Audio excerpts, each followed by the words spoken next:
Coucou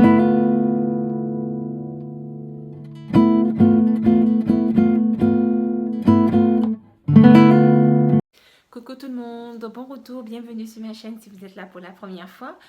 Nous sommes le 8 mars 2021 et qu'est-ce qui se passe le 8 mars? On célèbre la journée internationale des droits des femmes.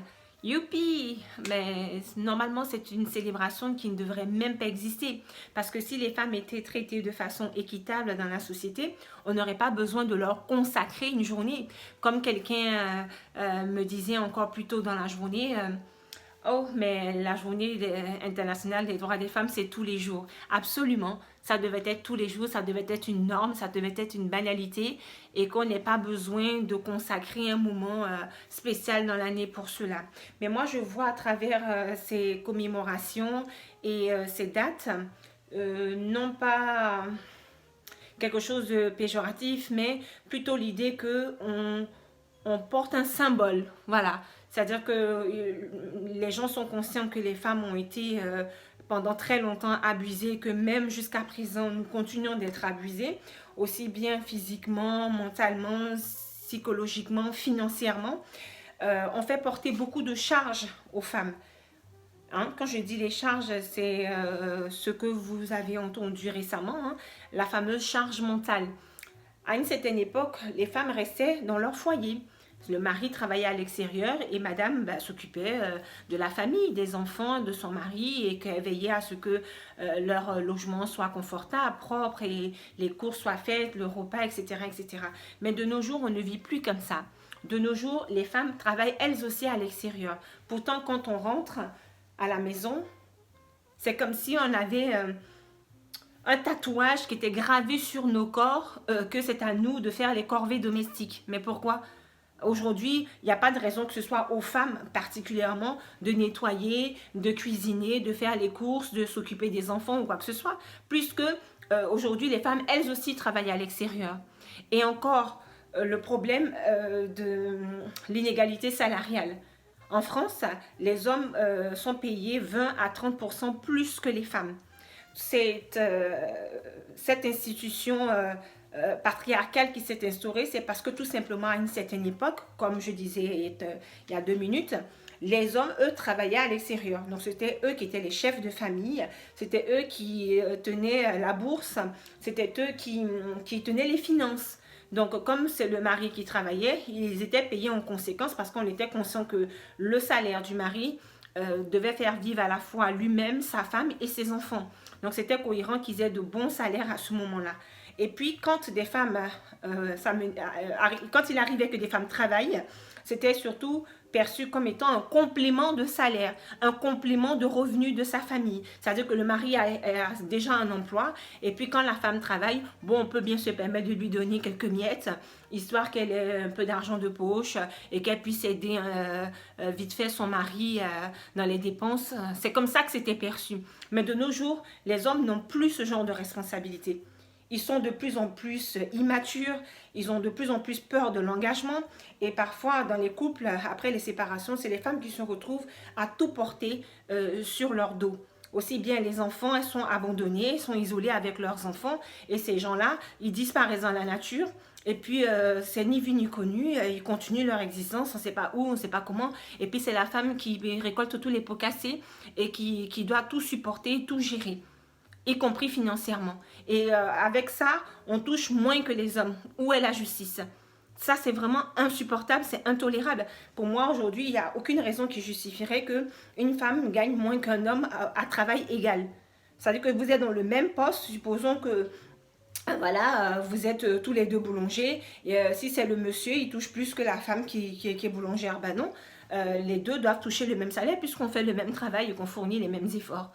Voilà, moi ça me paraît plus juste que ces choses-là soient vraiment vite rectifiées et qu'on soit tous mis au même pied d'égalité pour le même travail évidemment. Je ne vais pas demander qu'on paye quelqu'un qui fait un travail peut-être avec des compétences plus importantes au même prix que quelqu'un qui a des moindres compétences ou une moindre expérience. Non, on dit juste qu'à travail égal, salaire égal entre hommes et femmes. C'est la moindre des choses. C'est une évidence parce qu'aujourd'hui, la société ne fonctionne plus du tout comme à cette époque où les hommes étaient les chefs de famille. Aujourd'hui, les chefs de famille sont la plupart des femmes qui élèvent seuls leurs enfants et qui se débrouillent et qui font en sorte de ne manquer de rien et que leurs enfants s'épanouissent. C'est vraiment très difficile, très difficile.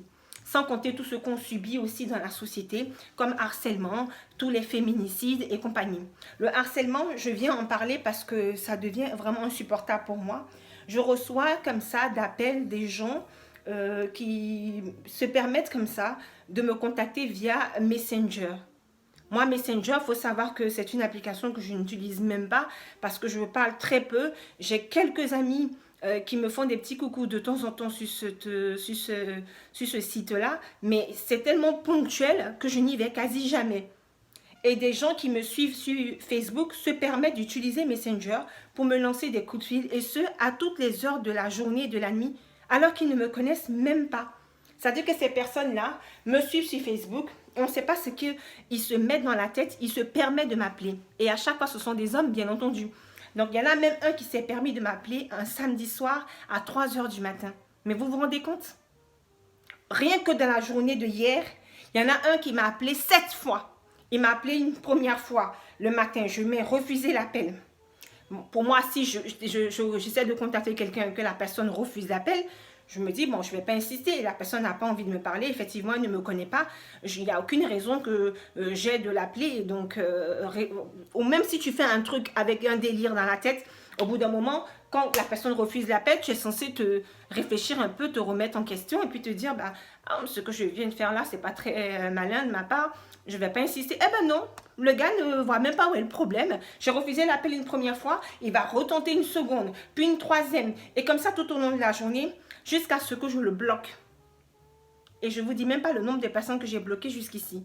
Donc voilà des gens comme ça, qui ne me connaissent pas, qui n'ont jamais eu un quelconque échange avec moi sur les réseaux sociaux, mais qui se permettent spontanément de m'appeler. Mais comment on peut appeler quelqu'un qu'on ne connaît pas? Enfin, c'est complètement absurde. Qu'est-ce qui vous passe par la tête de faire des choses comme ça? C'est complètement stupide. Et puis, ils ne se disent même pas qu'ils puissent me déranger. Il y en a un qui m'appelle le dimanche à 8 heures. Tout ça est normal. Le dimanche, peut-être que je me repose, peut-être que je fais ma grasse matinée, je suis en famille. Enfin, non, non, non. Ils m'appellent parce qu'ils ont le sentiment que je suis à leur disposition. Ils n'ont pas le sentiment de faire quelque chose de mal. Ils ne voient pas où est le problème, donc ils le font. Donc, je profite de cette vidéo pour dire, arrêtez de harceler les femmes sur les réseaux sociaux et d'appeler des gens que vous ne connaissez pas. Moi, je ne suis pas responsable de vos états d'âme, de votre éducation, de votre mode de vie, de votre mentalité, c'est clair. Donc, je ne veux plus jamais recevoir d'appels qui proviennent de Messenger, je ne sais pas quoi. Il y a des gens de ma propre famille, j'ai des amis que j'adore, qui ne se permettraient jamais de me téléphoner à 3 heures du matin. Donc, ce n'est pas un parfait inconnu qui va oser faire un truc pareil. Mais comment une chose comme ça peut exister? Et j'en parlais avec une fille qui avait aussi fait un post pour dire, mais elle aussi recevait des appels comme ça, intempestifs, de gens via Messenger. Mais à quel moment tu fais ça? Vous voyez, c'est tout ça. Ce sont des choses que les hommes ne subissent pas, que nous, les femmes, on subit au quotidien, et c'est insupportable. Je vous mettrai ci ou là les appels en question, rien que pour hier et aujourd'hui. Parce que les autres, bon, je vais vous épargner. Je vais juste mettre les appels de dimanche hier et aujourd'hui, lundi 8 mars. C'est vraiment n'importe quoi. Voilà, donc c'était pour moi les points que je souhaitais souligner ici. Donc pour cette journée internationale des droits des femmes. En anglais, c'est le Women's Day. Parce qu'en anglais, je trouve que l'appellation, elle est plus globale. On dit c'est la journée de la femme. Donc, ça a plus ce côté festif, tandis qu'en français, la traduction, c'est vraiment la journée internationale des droits des femmes. Donc, c'est vraiment les droits des femmes qui sont mis en avant. C'est pas tellement une célébration. Mais bon, c'est pareil, on se souhaite une joyeuse journée entre femmes, etc. Bon, mais c'est chouette. Et j'espère que tout le monde va faire en sorte que des journées comme ça, là, soient juste commémoratives, mais que la société soit plus juste, qu'il y ait du respect pour les femmes et que les femmes soient traitées avec considération parce que nous avons de la valeur. Il faut que notre valeur soit reconnue et appréciée. Merci de m'avoir suivi jusqu'ici. N'oubliez pas de liker, commenter, de vous abonner nombreux. Je compte sur vous. On se retrouve à très vite pour une nouvelle vidéo. En attendant, restez à l'écoute.